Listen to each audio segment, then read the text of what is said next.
Now residing with my parents, the realization hit me hard. My marriage, once believed to bring happiness, had only been a facade. My husband, whom I trusted, turned out to be using me, and I felt betrayed by my in-laws, the mother and son duo. Oblivious to their own naivety, seemed oblivious to the practicalities of life. Faced with the threat of being kicked out, I questioned the essence of being a family with such people. The decision was clear. I needed to take charge.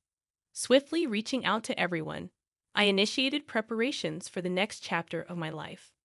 As for the household items, I arranged for a service to pick them up. The following day, furniture and appliances were taken away, prompting a panicked response from my husband. I am Michelle Thompson, a 35-year-old woman who has been working from home since college. Despite a monthly commute, I am a full-time employee, thanks to the accommodating nature of my company. A motorcycle accident during my college years left my legs disabled, confining me to a wheelchair. Despite ongoing rehabilitation efforts, the prospect of improvement remained bleak. Embracing my condition, I had initially resigned to the idea of lifelong singleness. However, a blind date arranged by friends reintroduced the desire for companionship. I met Ken, my now husband, who, despite being 5 years my senior, exuded youthful energy. His straightforward demeanor, though bordering on rudeness, intrigued me. Ken's genuine curiosity about my life in a wheelchair set him apart, and I appreciated his unfiltered interest. Despite societal norms, his bold inquiries made me feel seen and understood. As we continued dating, I convinced myself that happiness awaited me with Ken. Blinded by the prospect of a lasting connection, I eagerly accepted his proposal after just 6 months of dating. Immediately after our marriage, things took an unexpected turn. Ken and I decided to move into my standalone house, which, despite being a rental, was relatively pricey but exceptionally wheelchair-friendly. It seemed the previous tenant had made the place more accessible, and Ken appreciated the spaciousness. Since I spent a lot of time at home, I naturally took on most of the housework. Occasionally, when I asked Ken for help, he would dismissively claim exhaustion, refusing to lift a finger or assist me in the bath.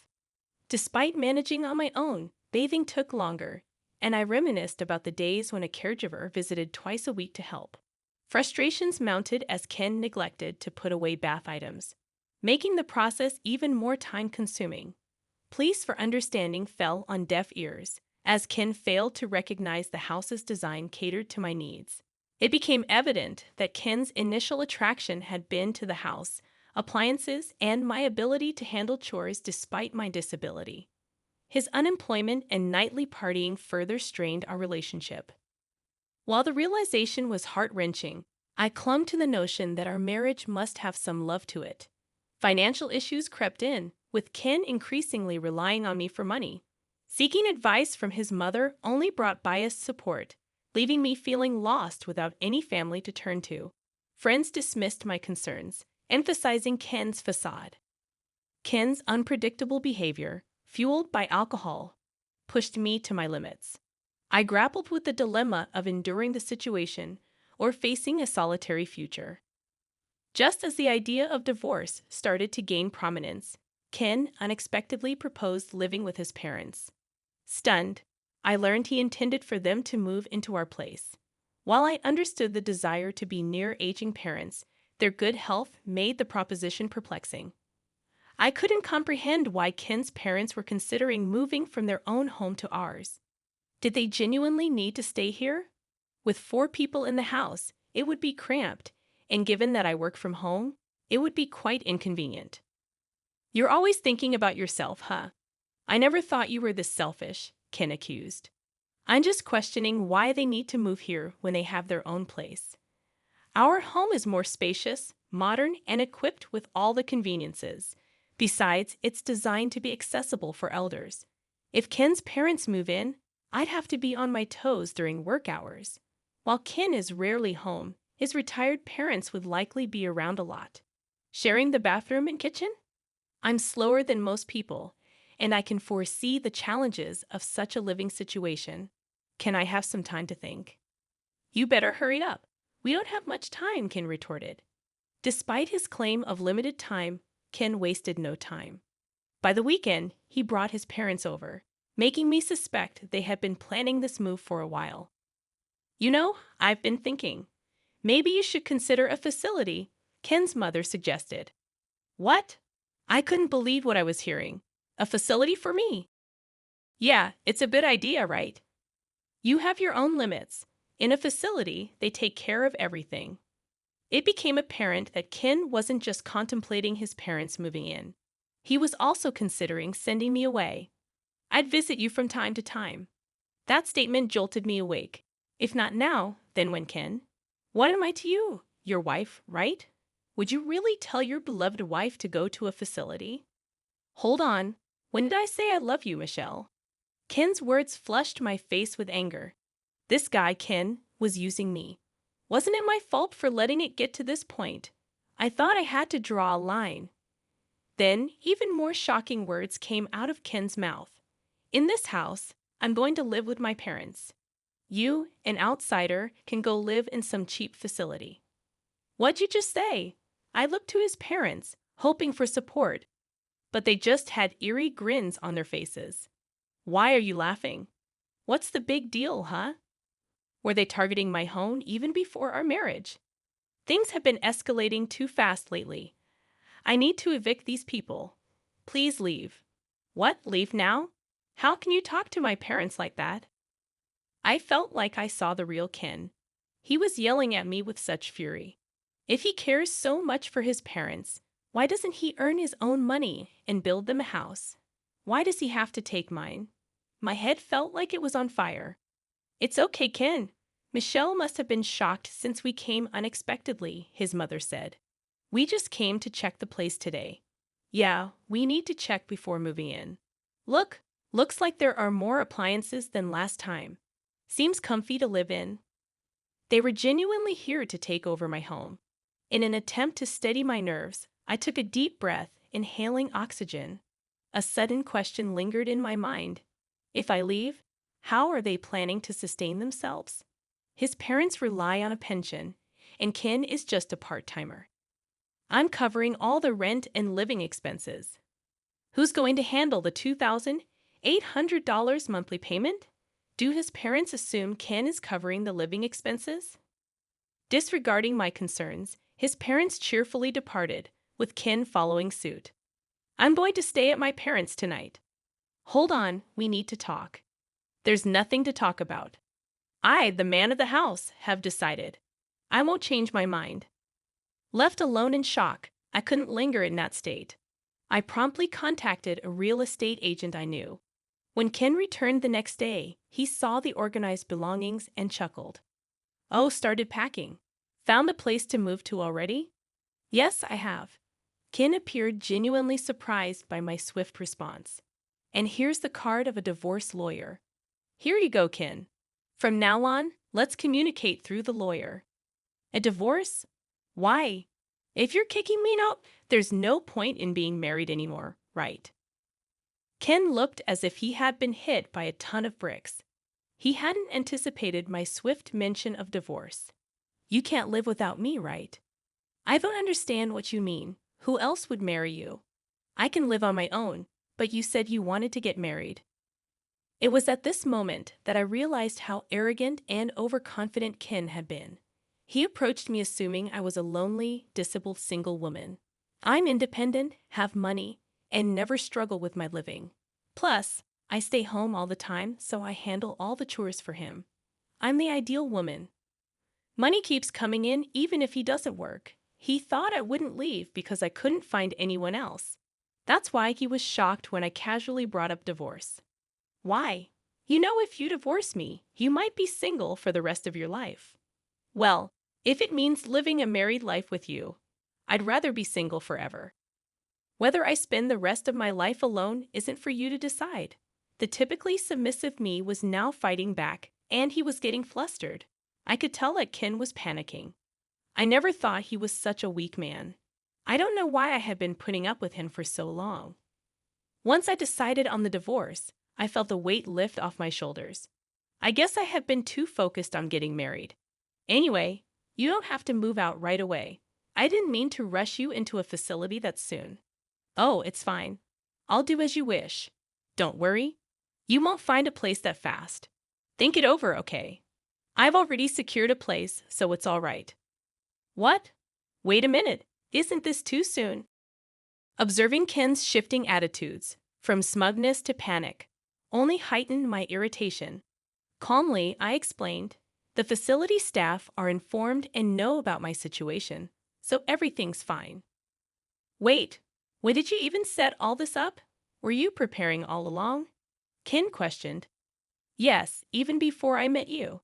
In fact, I had been considering my retirement and had an eye on a particular facility, more like a condo. After an injury during my hospital stay, I delved into various investment books, diversifying my investments between my salary and my parents' inheritance. The facility I had my eye on, I had already purchased and had been renting it out for income. I never mentioned this to Ken. It's my hidden asset. We don't need to get a divorce. I get it. You can stay here. Let's live with my parents. Do you not get it? Why would I ever do that? He seemed pretty dense. Even after bringing up divorce, he still believed he was the only one for me. Sorry, but my mind's made up. What's your problem? You're so selfish. If you come crying back later, it's not my problem. I won't be, so don't worry. Ken fell silent, deep in thought, for what seemed like hours. During that time, I started packing up my things. Then I heard Ken making a phone call, likely talking to his parents. It seemed pathetic, relying on them for such decisions. Eventually, Ken approached me. Fine, we'll get a divorce. Just leave quickly. Ken said begrudgingly, perhaps realizing he might miss having me around like a housemaid, but he probably thought that living with his parents would save him from household chores. He has a house, and it's fully furnished. No issues for daily life, at least for now. With that thought, he headed back to his parents' home. I'm going to talk to my folks about what's next. Get ready to move out quickly. Yes, I'll do that. I finished moving all my stuff within a week, and during that time, Ken never showed up. We met again a day after the move was done, as I was trying to start my new life in my new house. Ken called me outside and said, Hey, what's going on? This place is almost empty. Where are the appliances? I had a service pick up those items for me. I called the service the next day and had them collect all the furniture and appliances. My husband became agitated and started grumbling. Not only Ken, but also his parents were there. All the appliances here were bought by me. They are all from when I was single. The only thing that's yours is right there. There were only 3 cardboard boxes. I did leave the clear clothing container we bought after marriage. Michelle, we can't live with this. We need to split the property if we're divorcing. That's right. We can't live here like this. What are you talking about? Nobody can live here. What do you mean? The rent's $2,000? Ken and his parents were stunned. I told Ken when we got married, this isn't your own house. No, it isn't. I got a bit of a discount on the rent because I asked a real estate agent I know. If I move out, the rent will go up even more, given that this is a property with disability access, and I've already received several inquiries from people with the same concerns. I recommended that they move out. Why didn't you tell us sooner? What are we going to do now? Ken's mother was notably agitated. I don't know. I did tell Ken. I didn't hear about it. I'll sue you. Ken threatened. I saw that coming. Honestly, from an outsider's perspective, it might look like I selfishly got a divorce, broke the lease, and took all the furniture and appliances. But I was sure you can sue. But do you even have the money for it? Ken's face twisted. He couldn't afford a lawyer, even if by some miracle he could. I have an ace up my sleeve. I showed them some pictures. When did you take these? The pictures showed Ken gambling and womanizing. I spent my money on this. I'm ready to use these in court, Ken. What the hell? I thought everything was going well. His parents were particularly agitated. What's going on? Then suddenly, Ken started to apologize. I'm sorry. Please come back. I need you, Michelle. You're the one who kicked me out. We're already divorced. So what are you talking about? Besides, you don't love me, do you? If that's the case, I'll just leave then. This time, even Ken's parents began to apologize next to him. We don't have a place to live anymore. That was a shock. What do you mean? Our house got foreclosed on. Turns out Ken's family home will be repossessed in a few weeks. They've gone bankrupt. The debt that his father accumulated grew like a snowball and became an amount that's impossible for retirees to pay. Ken, who used to receive an allowance from his parents when he was single, probably thought he was in trouble and decided to get married, hoping for support. Now I understand why his mother was so kind before we got married. I can't help you now. We're strangers. Even if my folks and I end up homeless, are you okay with that? You brought it on yourself, didn't you? Ken's ulterior motive was clear as day. I firmly told him I had no intention of giving him even one piece of furniture or electronics. Please don't say that. Have some mercy. It's too late for apologies. Now sort it out on your own. That's why I'm asking. I can't sort it out. I told Ken and his father, who were so persistent, that if they couldn't pay the rent, they should move out. The place is in my name.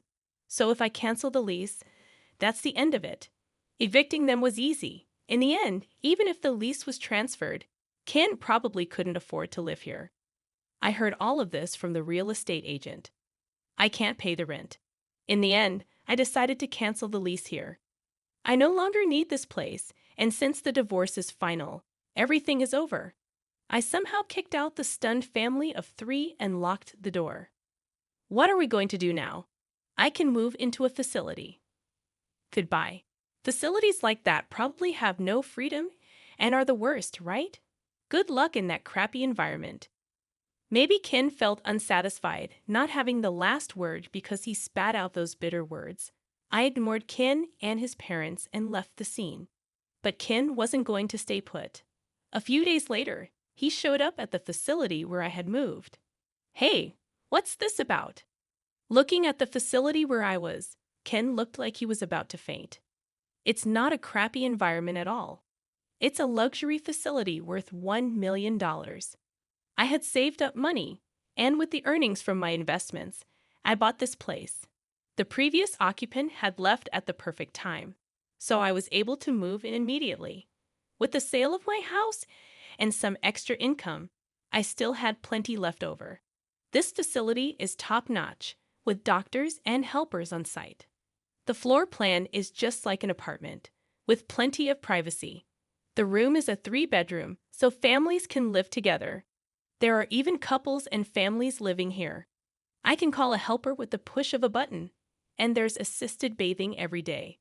I originally thought of this as my final residence, but I'm glad I made the move. You had this much money then? Why? I really don't want you coming all the way here. We're strangers now. Please leave. Then Ken suddenly started acting all sweet toward me. Honestly, it's creepy. Can't you just let me live here? What are you talking about? That's impossible. We're divorced. Face reality. That's why. Let's get remarried. I'm living in a motel now. Isn't that pitiful? I can't get a job because I don't have an address at the motel. He's such a smooth talker. He seems to have quickly abandoned his own parents. In the end, he only thinks about himself. Why don't you take a look in the mirror? You look pathetic, living off your parents at your age, becoming a freeloader after marriage, and now begging on the streets. Ken's face turned bright red. You're not ashamed to be clinging to your ex-wife. Look, everyone's watching, aren't they? Residents peeking from their balconies were watching. Actually, I had asked them in advance to look out if my ex-husband came to visit. I thought Ken would surely come looking for me at least once, either to gloat over my miserable state in the facility or to beg. The residents were very cooperative. They purposely looked at Ken with pity. It's like a real-life drama. I want to applaud them. Ken finally noticed the stares and seemed to realize how embarrassing he was being. I won't ask any more. With a pale face, he muttered those words and disappeared. I don't think he'll come here anymore. Later, when I went out, I ran into my mother-in-law working at a supermarket checkout. My father-in-law was a janitor, and my mother-in-law was a cashier. As soon as my mother-in-law spotted me, she turned her face and tried to hide. She was being scolded by a young employee for her attitude. Ken was apparently introduced to a job by someone he met at the motel cafe and was being exploited at a very low-paying job site. I frequently host home parties and live happily every day with people from the same facility. I also became good friends with other wheelchair users. If I had known such a community existed, I would have moved here sooner. I found the time to attend physical therapy sessions. My current goal is to get my legs moving on my own. I lead a fulfilling life both at work and in private.